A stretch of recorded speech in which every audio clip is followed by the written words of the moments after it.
তামাক যেমন শরীরের জন্য ক্ষতিকারক, আলফাডাঙ্গাতে একজন স্বতন্ত্র প্রার্থী হয়েছে, তিনিও কিন্তু তামাকের মতো ক্ষতিকারক। সত্য কিনা মিথ্যা? ইসলাম ধর্মের জন্য যেমন জামাত ক্ষতিকারক, এই জামাত আজকে বিভিন্ন জায়গায় ধর্মের টিকিট বিক্রি করছে, বেহেশতের টিকিট বিক্রি করছে। সত্যি কিনা? আমরা নতুন করে দেখছি এই মধুখালীতে একজনের আবির্ভাব হয়েছে। উই পোকা কাঠের জন্য ক্ষতিকারক কিনা? উই পোকা কাঠের জন্য ক্ষতিকারক। এই মধুখালীতে একজন স্বতন্ত্র প্রার্থী হয়েছে, তিনি কিন্তু উই পোকা। এই উই পোকার কামড়ে এই অঞ্চলের অনেকেই আক্রান্ত হয়েছে, তিনি ঠিক মতো সুস্থ হতে পারেন নাই।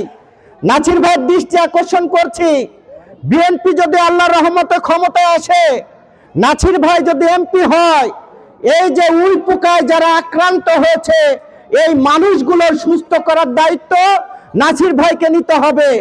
সত্যি কিনা মিথ্যা?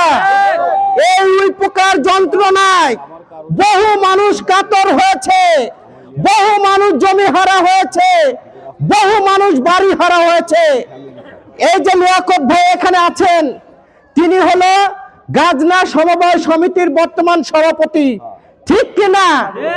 এই সমিতির একটি জায়গা ছিল জামালপুর বাজারে, এই সমিতির অনেকেই সদস্য ছিল। সেই জমি কিভাবে বিক্রি করা হয়েছে আপনারা জানেন না সম্ভবত। আওয়ামী লীগের উপজেলা চেয়ারম্যান শহীদুল ভাইয়ের কাছে এই জমি বিক্রি করেছিলেন, এটা ছিল একটি নাটক।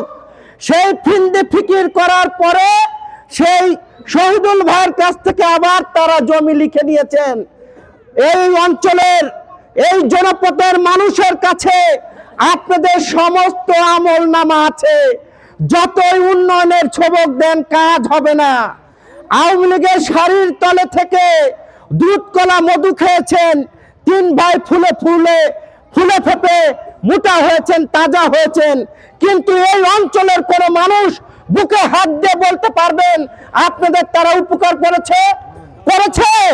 করেছে? তাহলে তারা চটকদারি কথা বলছে, উন্নয়নের কথা বলছে। আরে ভাই, 17 বছর যখন রহমানের সাথে ছিলেন, শেখ হাসিনার সাথে ছিলেন, তখন কেন উন্নয়নের গল্প কাহিনী করেন নাই? আপনার কথা মানুষ বিশ্বাস করে না। ভোট দেব কিসে? ভোট দেব কিসে? ভোট দেব কিসে? সর্বশেষ যে কথাটি বলে আপনি শেষ করতে চাই, আপনাদের সুখে দুঃখে গত 17 বছরে আমরা যেমন ছিলাম, অতীতেও থাকবো, ভবিষ্যতেও থাকবো, আমরা আপনাদের সাথে আছি। কখনো কারো চোখ রাঙানোকে ভয় পাবেন না। আমরা শেখ হাসিনার চোখ রাঙানোকে কিন্তু ভয় পাইনি। কাজেই এই চটকদারি উন্নয়নের কথা বলে আর চোখ রাঙায় কথা বলে কাজ হবে না। নাছির ভাইয়ের প্রতি দৃষ্টি আকর্ষণ করছি, ইতিমধ্যে আমরা শুনতে পাচ্ছি এই স্বতন্ত্র প্রার্থী আমাদের অনেক নেতা কর্মীদেরকে হুমকি ধুমকি দিচ্ছে। আমরা আপনাকে বলতে চাই, হুমকি ধুমকি যতই দেওয়ার চেষ্টা করেন না কেন, আপনার হুমকি ধুমকি আমরা দুমড়ে মুছে দিতে পারবো, কোনো সমস্যা হবে না। আপনাকে কিভাবে প্রতিহত করতে হয় এই জনপথের মানুষ জানে। শেখ হাসিনাকে যখন প্রতিহত করে দিল্লিতে পাঠিয়েছি, আর আপনি তো একটু আগে কি বললাম, উই পোকা। সকলকে ধন্যবাদ জানিয়ে আমি আমার কথা শেষ করছি। দেখা হবে রাজপথে, কথা হবে স্লোগানে, হয় লাশ না ইতিহাস। আল্লাহ হাফেজ।